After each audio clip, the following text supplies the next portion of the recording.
Commerce කරන උන්ට තියෙන ලොකුම අවුල මොකක්ද දන්නවද? බයෝ කරන උන්ට ડોක්ටර් කියන එක දැනෙනවා. බයෝ පන්ති යන බයෝ ඉගෙන ගන්න කෙනෙක්ගෙන් අහන්නකෝ. උන්ගේ විෂය ගැන පට්ට මොරාල් එකේ ඉන්නේ. බයෝ ක්ලාස් එකේ නෙවුලමයි දොස්තර කියන කයාලට ෆීල් වෙනවනේ. නියමයි ළමයි. ඒ ලෙවල් පටන් ගන්න කාලේ ළමයි දොස්තර කෙනෙක් වගේනේ හැසිරෙන්නේ. ඒක යාලට ෆීල් වෙනවා. දැනෙනවා.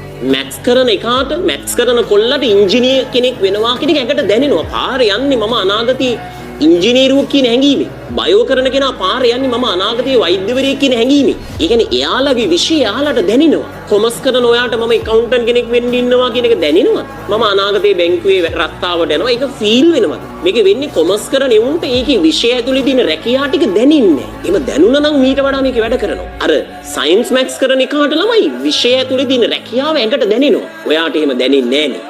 ඒක දැනෙන්නේ නැති නිසා තමයි කොමර්ස් කරන බහුතරයක් මේක එච්චර ගණන් ගන්න නැත්තේ. සිල්ලරට දාලා නෙදී කොමර්ස් විෂයන් ටික. පුතේ මේකද මහන්සි වෙන්නේ නැහැ. ඇකවුන්ට්ස් විෂයට මහන්සි වෙන්නේ නැහැ. කොමර්ස් කරන එකාට විෂය ඇතුලේ තියෙන රැකියාව ටික ඇඟට දැනෙන්න ඕන. චාර්ටර්ඩ් ඇකවුන්ටන්ට් කෙනෙක් වුණාම ඒන මොරාල් එකේ ඒන පිළිගැනීම දැනෙන්න ඕන. ඔඩිටර් කෙනෙක්ට තියෙන බලය, කම්පැනි එකක ඔඩිටර් කෙනෙක්ට තියෙන බලය ඔයාට දැනෙන්නේ නැහැ. ඔයා දන්නේ නැහැ ඔඩිටර් කරන්නේ මොකද්ද කියලා. ඕකේ වෙන්නේ පුතේ අපේ වටපිටාව ඇතුලේ කොමර්ස් කරනියුන්ගේ රස්සා ටික ගැවසෙන්නේ. ඔයා ડોක්ටර් කෙනෙක් දකින්නවනේ නිරන්තරයෙන් ડોක්ටර්ස් දකින්න. ඒතර හොස්පිටල් එකකට ගියාට පස්සේ වෛද්‍යවරයා කියන ඔයාට ෆීල් වෙනවා. ඔයා කොමර්ස් කරත් ඔයාටත් ආසයි ડોක්ටර් කෙනෙක් වෙන්න. දැන් අපි රෝහලකට ගියාම ડોක්ටර්ස් දැක්කට පස්සේ අපිටත් ආසයි. නේ? ඉංජිනේරුවෙක් දැක්කට පස්සේ ඉංජිනේර කෙනෙක් දැක්කට පස්සේ අපිටත් ආසයි. ඇයි? අපි දිනදා ජීවිතය ඇතුලේ මේ රැකියාව ටික දකින්න. හැබැයි කොමර්ස් කරන ඔයා බැංකුවේ මැනේජර් උදේ-හවස දකින්න.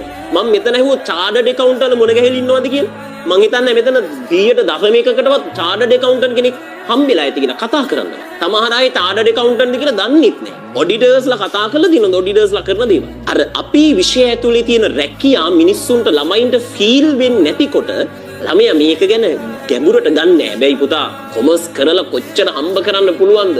මේ රැකියා ඇතුලේ කොච්චර සල්ලි හම්බ කරනවද? මං කියන්නේ වැඩියෙන්ම හම්බ කරන්න පුළුවන් රැකියාවක් ගොඩේ මේ කොමර්ස් රැකියාව ටික තියෙනවා. ඇකවුන්ටන්ට් කියන කෙනා ඉන්නවා, ෆයිනෑන්ස් මැනේජර් ඉන්නවා.